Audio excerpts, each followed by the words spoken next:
Agora são 6 horas e 45 minutos, ainda falando sobre o sistema de segurança pública. O Sindicato dos Policiais Civis do Amazonas anunciou esta semana que pretende paralisar as atividades depois de receberem a confirmação do governo do estado da suspensão do pagamento da terceira parcela do escalonamento definido por lei em 2014. A categoria pretende se reunir ainda hoje para definir todos os trâmites da paralisação, caso o governo não volte atrás dessa decisão. Para falar sobre esse assunto, nós vamos conversar agora com o presidente em exercício do Sindicato dos Policiais Civis do Amazonas, Ordirley Araújo. Seja muito bem-vindo amanhã no ar. Bom dia. Bom dia, Adriane. A paralisação deve acontecer se o governador não voltar atrás mesmo? Infelizmente, a gente caminha para essa decisão que, diga-se de passagem, Adriane, é uma decisão ruim para todos nós, porque quem paga, na verdade, com essa paralisação é a sociedade, né? Infelizmente, hoje, parece que brinca-se de fazer segurança pública no Estado no momento em que o sistema prisional está muito mais, assim, vamos dizer, na maior crise do país. Aí o governador anuncia a suspensão de uma lei que foi aprovada em 2014, retirando um reajuste que está garantido em lei para nós. Só para a gente explicar para quem está em casa o que seria esse escalonamento da Polícia Civil, né? Foi uma lei em 2014 que foi aprovada na Assembleia Legislativa e previa a parcelas de reajuste gradativo, né? Pagou em 2015 e 2016 e são mais duas que faltam? Isso, falta 17 e 18. E a de 2017 o governador disse que não vai pagar? Isso, ele disse que condicionou o pagamento a uma verba de repatriação que talvez saia em abril. Ele disse que faz esse pagamento até retroativo, mas nós não temos garantia, Adriane. E o que não é somente isso, né? Nós passamos 2016 pagando material de limpeza, pagando material de expediente, trabalhando sem receber hora extra. Aí o governo anuncia uma série de medidas, indenizações às famílias dos presos que morreram na rebelião, enquanto que nós, servidores da segurança pública, que batemos recorde de apreensão de entorpecente, recorde de apreensão de armas, não estamos sendo contemplados com o nosso reajuste, friso mais uma vez, definido em lei há 2 anos atrás, e nós, dessa forma, não aceitaremos. Ainda tem mais, nós estamos 1 ano sem ticket de alimentação. Faremos agora dia 30 que o ticket de alimentação no valor de R$220 foi retirado. Isso também é uma garantia em lei. Nós estamos entrando na justiça já tem mais ou menos 1 ano e o governador não cumpre R$220 no valor do ticket de alimentação. O policial pode fazer greve? A Polícia Civil pode fazer greve. A militar que não pode? A Polícia Militar é que tem uma restrição por conta de ser militar. Entendi. Agora, como funcionaria na prática uma greve de policiais civis? O que deixaria que tipo de serviço deixaria de ser prestado? Primeiramente, as nossas investigações seriam paralisadas. Os atendimentos daquelas ocorrências que a gente chama de ocorrências atípicas, nós cessaremos. Inclusive, a partir de amanhã, nós estaremos fechando algumas centrais de flagrante para não receber esse tipo de ocorrência. Só iremos receber flagrantes. No caso, um assalto, só se for em flagrante, como funcionaria assim para a população que está em casa entender que tipo de ocorrência, caso tenha uma greve, ela pode ir ou não procurar a polícia? Os registros de boletim pela internet, esse tipo de coisa, o que vai ser feito ainda na prática? Adriane, o serviço será prejudicado em grande parte. Você sabe que a presença da polícia, ela dá uma sensação de segurança. Então, nós iremos ficar nas delegacias, sem sair para fazer qualquer tipo de atendimento de ocorrência, até porque o serviço ostensivo é da Polícia Militar, mas nós só receberemos aquelas situações que a Polícia Militar trouxer para a gente na delegacia. Nenhuma verificação de ocorrência fora da nossa delegacia nós iremos atender. Então, se a Polícia Militar prender, levar na delegacia, vocês registram lá a prisão do infrator? Exatamente, e apurando realmente a conduta do elemento para se decidir se vai ser flagranteado, porque hoje, infelizmente, a gente trabalha com um número de policiais muito ínfimo ao que a realidade nos obriga. Então, a gente vai apurar e vamos tentar fazer o melhor para atender a sociedade, mas vai ser complicado por conta de uma série de situações que nós não estamos sendo atendidos. No caso de um homicídio, por exemplo, quando há uma ocorrência como essa, policiais civis vão até o local, isolam a área, começam logo a fazer o processo de investigação. Isso não vai ser feito? Nós só sairemos, Adriane, se estiver tudo correto, que isso aí é uma operação chamada Cúmplice à Lei. né, se realmente nós tivermos com nossos coletes, porque nossos coletes inclusive estão vencendo agora, né, se não tiver colete já tudo regularizado, nós não sairemos para ir fazer local de crime.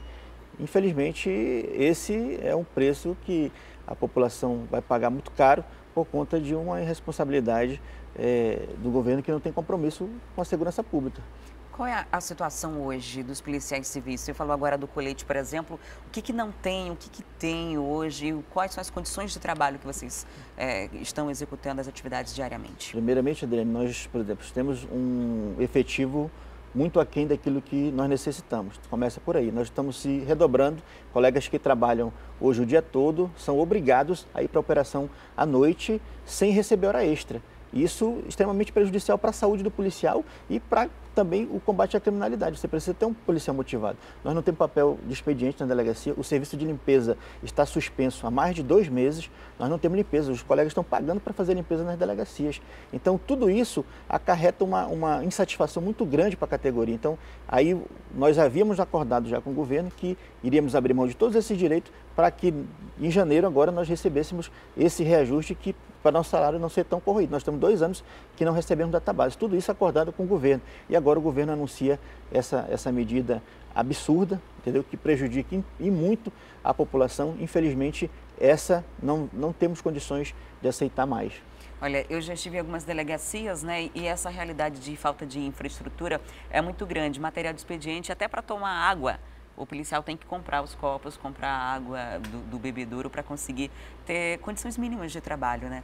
Mas, mesmo diante dessa situação, o momento atual, um momento muito delicado na segurança, talvez a maior crise na segurança pública do estado do Amazonas. Vocês temem que a população não apoie esse momento dos policiais civis, caso decidam mesmo cruzar os braços? Na verdade, Adriana, a gente pede que a população clame ao governador, que é o responsável por essa situação de cuidar da segurança das pessoas, que ele se sensibilize e volte atrás, porque, como eu falei para você, o secretário de Fazenda garantiu que há possibilidade de pagamento sem nenhum prejuízo à saúde financeira do Estado. E aí a gente, mais uma vez, pede aqui a oportunidade de conversar com o governador. Nós temos uma boa relação com o governo, aqui não é nada contra o governo, é simplesmente para que se cumpra uma lei que foi aprovada há 2 anos e que vai trazer um prejuízo imenso político e para a população do Estado. O anúncio dessa greve ele gerou uma certa repercussão nas redes sociais, muita gente preocupada, e há quem considere que seja oportunismo, ver que tem tantos presos fugitivos agora do sistema prisional e uma greve justamente nesse momento. Como que vocês lidam com essa questão? Pois é, Adriane, e a gente não consegue entender, eu falei para você no início que parece que o Estado brinca de fazer segurança pública. No momento em que nós temos mais de 100 foragidos de alta periculosidade na cidade, o governo anuncia uma retirada de um direito, né? Descumpre uma lei. Então a gente não consegue entender como é que isso pode acontecer para prejudicar a população como um todo, porque você sabe que quem vai sofrer com a falta de segurança, com a falta de polícia, é a população que realmente necessita desses serviços todos. Como está a situação hoje? O que falta para entrar em greve ou não? Em quanto tempo vocês devem cruzar os braços? A assembleia vai acontecer hoje, da categoria? Exatamente. Hoje à noite, às 19 horas, né, nós estamos reunindo todos os policiais. É importante dizer que nós temos delegados, peritos, investigadores, escrivães, motoristas e administrativos que estarão nessa reunião para a gente tirar um direcionamento. A partir de amanhã, como eu falei para você, a gente já paralisa algumas delegacias, possivelmente da Zona Leste. Já está definido, a greve vai acontecer. Na verdade, o processo da greve precisa de um edital, mas a gente vai fazer algumas paralisações de advertência até a gente lançar o edital e cumprir o prazo de 10 dias, que é o que a lei exige, entendeu? Então aí, a partir de amanhã, a gente já inicia o fechamento de algumas centrais de flagrantes aí. O que para amanhã? Amanhã a gente para algumas centrais de flagrantes, possivelmente da Zona Leste. Que é uma das áreas mais populosas com maior incidência de crimes também. Né? Exatamente.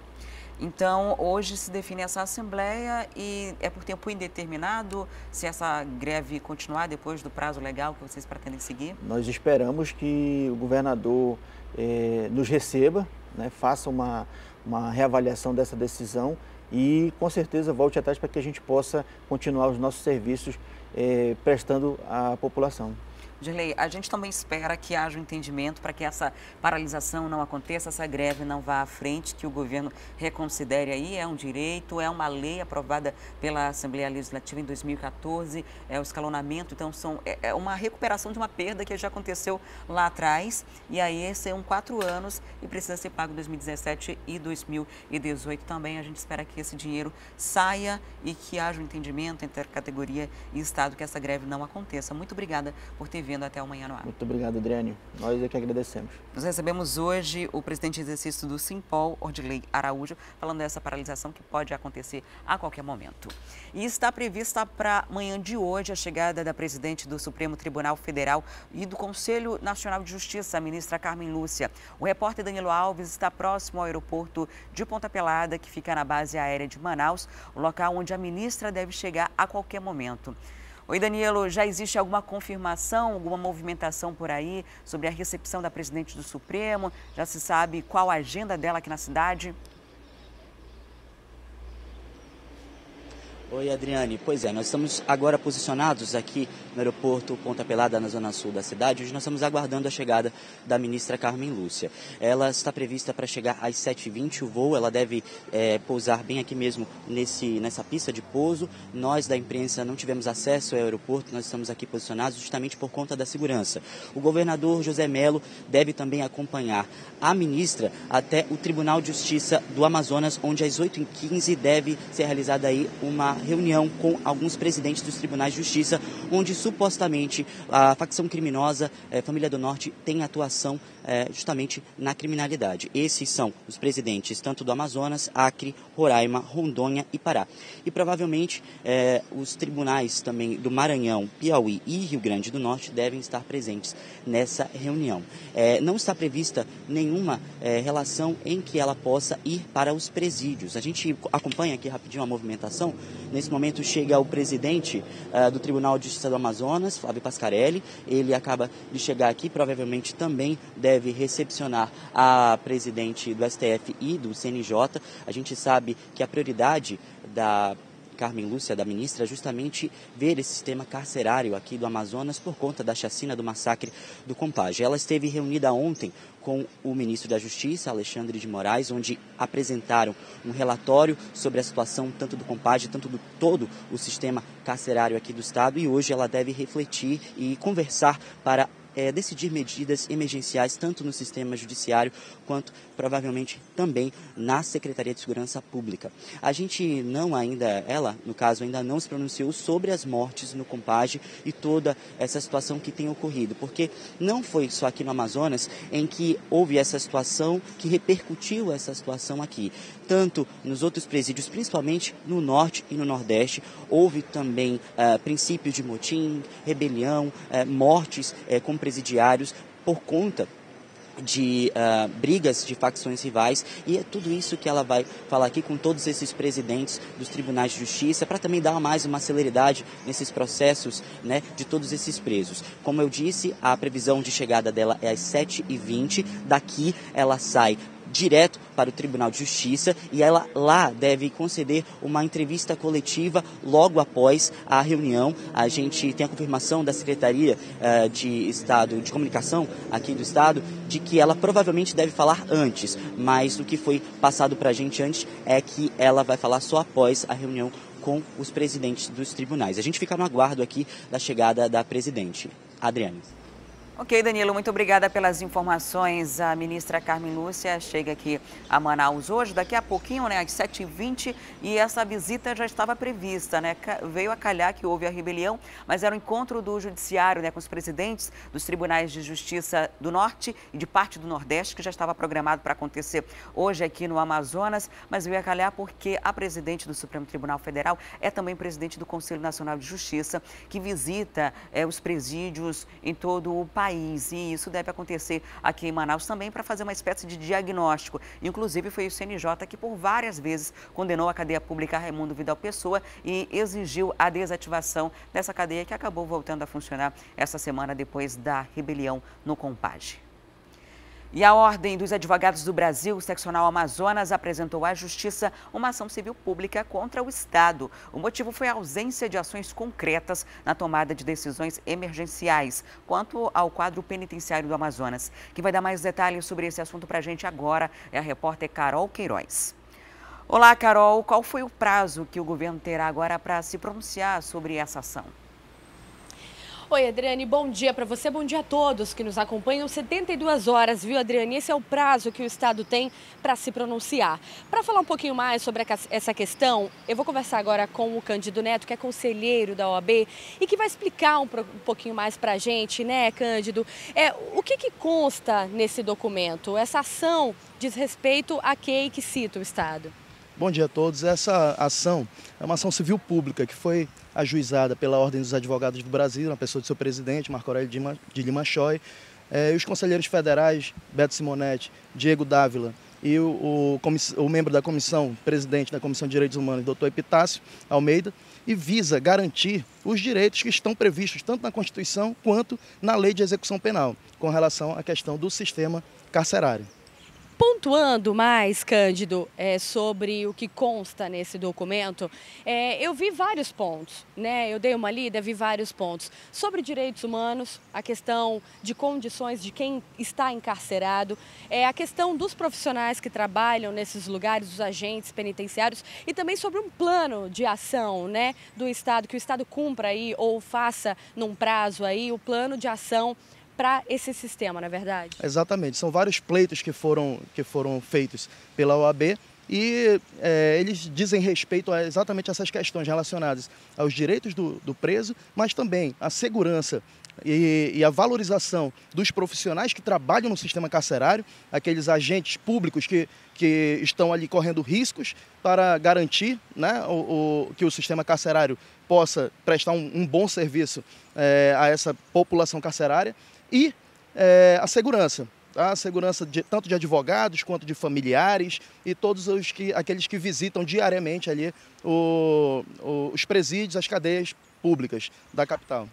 Agora, olha, para a gente encerrar, essa é uma questão, viu, você que está em casa, nesse momento a gente vê vários órgãos aí se manifestando, né, Cândido, com relação a isso, mas não é a primeira vez que a OAB levanta essa questão da situação prisional na nossa cidade, não é verdade, Cândido? O que já foi feito anteriormente? Exatamente. Essa questão, essa luta da OAB, digamos assim, ela é constante, né? Ano passado nós tivemos a visita do Dr. Jarbas Vasconcelos, que é presidente da Comissão de Prerrogativas dos Advogados.